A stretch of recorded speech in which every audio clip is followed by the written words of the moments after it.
o'tgan kunlar bu kitobni o'qigansiz yoki hech bo'lmasa kinofilmni tomosha qilgansiz. İlk marotaba o'qishda hammada har xil xulosa o'tadi, ichki kechim o'tadi. Buni Xayrulla Hamidov aytgandek 5 marotaba o'qish kerak. Shunga qo'shimcha qilaman. Shu 5 marotabani turli yoshda o'qish kerak. 20 yoshda o'qisangiz sevgi qissasini o'qiysiz. 25 yoshda o'ylashimcha Otabekning ichki kechimlari o'tadi. 30 yoshda yana yuksalasiz va 40-45 yosh atrofida o'qisangiz unda haqiqiy o'tgan kunlarni o'qigan bo'lasiz. Muhim o'qish, mutolaa qila olish va ichki kechimlarni to'liq holda bayon etish sanaladi. O'tgan kunlarni ilk mutolaasini yakunladim va o'yladimki, bu yerda Abdulla Qodiriy nima demoqchi? Agar xonlik davom musulmon qul o'rnida Umarxon, Amirolimxon bo'lganda O'rta Osiyo Rossiyaga boy berilmagan bo'lar edi degan qarashlar yuzaga kelib chiqmoqda. Bu haqida G'ofir G'ulomning Abdulla Qodiriyga qarshi bergan guvohligida ham bayon etilganligi o'z tasdig'ini topgan. Ya'ni kitobni o'qiy olish, tafakkur qilish o'rtasida tafovut katta-da. Siz bu kitobni ilk marotaba mutolaa qilgan inson sifatida aytamanki, hozirgi paytda bu kitobdan olganim xonliklarning asl yuzini ochish, Yusufbek hojining aqli idroki, siyosiy holatiga tan berishdan boshqa narsa emas. Bizda endi bu yosh toifasida o'ylaymanki, filmida ham faqat sevgiga urg'u berilgan, Otabek va Kumushga urg'u berilgan, Zaynabga.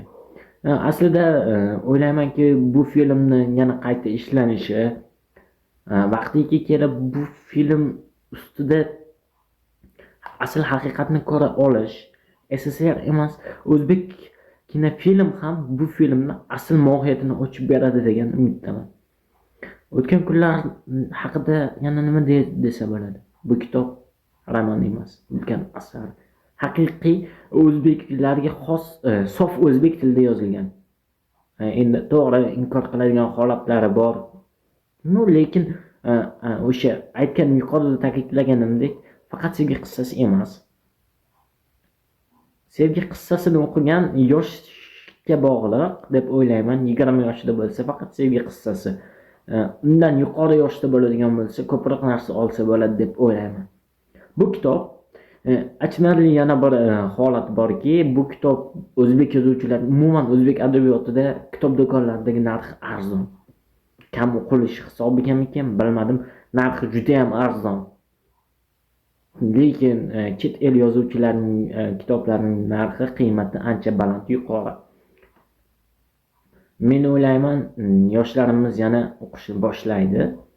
Abdulla Qodiriy, O'tkir Hoshimov, Said Ahmad, Xudoyberdi To'xtaboyev. Men urg'u bermoqchi bo'lgan asosiy narsam o'zbek adabiyotidagi kitoblarni yanada yuqoriroq saviyada chop etilishi. Ya'ni buni asl mohiyatini tushunib o'qish. Jahon adabiyotini o'qishdan qaytarmayman, lekin haqiqiy o'zbek adabiyotini o'qigan inson, men o'zim ham bu asargacha umuman o'zbek adabiyotini o'qigan inson emasman. Remark, Dostoyevskiyni o'qib yurar edim, lekin o'yladim, asardagi asl mohiyatni tushunish uchun ham hech bo'lmasa hayoti davomida inson bir marotaba bo'lsa ham o'zbek adabiyotini o'qib ko'rish kerak. Kechki orasini o'qiganlar bor orangizda, lekin haqiqiy tavsiya beraman. O'qimasak uyat ham bo'lsa kerak deb o'ylayman. Bu o'tgan kunlar. Inshaalloh ketkazgan vaqtingizga achinmaysiz. Kuniga 10-15 sahifadan o'qisangiz ham anchagina ma'lumot yig'a olasiz deb o'ylayman. Asarning o'rtasida ko'rishguncha salomat bo'ling.